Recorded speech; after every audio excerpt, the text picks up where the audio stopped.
അപ്പൊ തുടങ്ങാം. പിറകിൽ തോണ്ടിയ ഒരു ചെറുപ്പക്കാരനെ കരോട്ട പഠിച്ചതിന്റെ ഒരു ഗുണം കൊണ്ട് മാത്രം ആവേശത്തോടു കൂടി ഇടിക്കുകയാണ് ശ്വേതാ മേനോൻ. എന്ന് വെച്ച് അതിന്റെ അഹംഭാവം അവനില്ലട്ടാ. തിന്നിട്ട് എല്ലിന്റെ ഇടയിൽ കയറിയിട്ടേ ഒരു കുത്തിക്കഴപ്പ് അത് തന്നെ.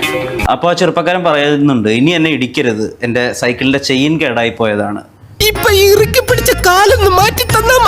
പിന്നെയും ഇടിച്ചുകൊണ്ട് ശ്വേതാ മേനോൻ പറഞ്ഞു, ഇപ്പൊ നിന്റെ സൈക്കിൾ ചെയിൻ ശരിയായോ എന്ന്. പെണ്ണുങ്ങളായ ഇങ്ങനെ തന്നെ വേണം. ഞാനൊരു പുരുഷനല്ലടാ, ഒന്ന് ലൈനിട്ട് നോക്കിയതാ. ശ്വേതാ മേനോനാണ് ചേരുന്നത്. നമസ്കാരം. ആയിക്കോട്ടെ, ഇന്ന് നമുക്ക് ഇവിടെ തന്നെ കൂടാ. വൺസ് എ സൂപ്പർ മോഡൽ, ഇപ്പോഴും കാണാൻ അടിപൊളിയാ.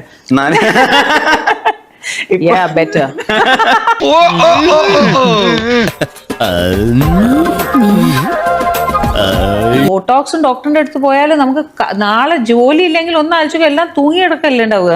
ഈ പറഞ്ഞതിന് വേറൊരർത്ഥം ഇല്ലേ? മുഖത്ത്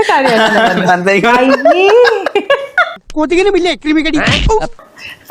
മനസ്സിലായി. ഇവളാള് കൊള്ളാമല്ലോ.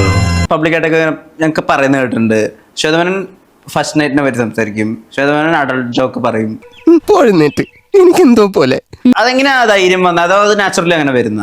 നാച്ചുറലി തോന്നി, അതങ്ങനെ വരൂ, അതങ്ങനെ സംഭവിക്കൂ.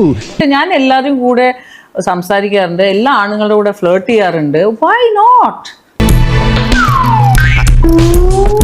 നല്ല പെൺകുട്ടി, നല്ല സുന്ദരി പെൺകുട്ടീനെ കാണുമ്പോ ആണുങ്ങൾ മാത്രമല്ല ആസ്വദിക്കുന്നത്, പെണ്ണുങ്ങളും ആസ്വദിക്കുന്നുണ്ട്.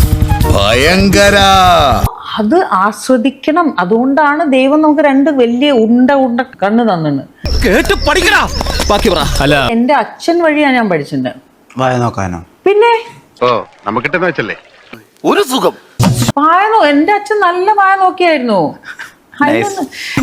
എന്നെന്തിനെ പൊക്കി പറയണേ? കിടക്കട്ടെ, എന്നെ കൊണ്ട് ഇതൊക്കെയല്ലേ പറ്റുള്ളൂ. സ്വന്തം ശരീരത്തിന്റെ ഷാള് മാറി ക്ലീവേജ് ഇത്തിരി കണ്ടാൽ ഷോക്ക് റിയാക്ഷൻ കൊടുക്കാത്ത ഒരു നടിയെ ഞാൻ ആദ്യമായി കാണുന്നത് Shweta മേനോനാണ്.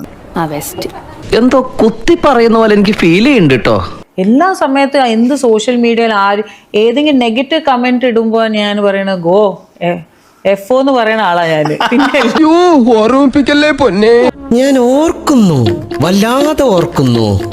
How do you sustain this naughtiness? Because I'm naughty. എന്തൊക്കെയാണ് ഈ കൊച്ചു കേരളത്തിൽ സംഭവിക്കുന്ന? എന്തൊക്കെ കാര്യങ്ങളാണ്?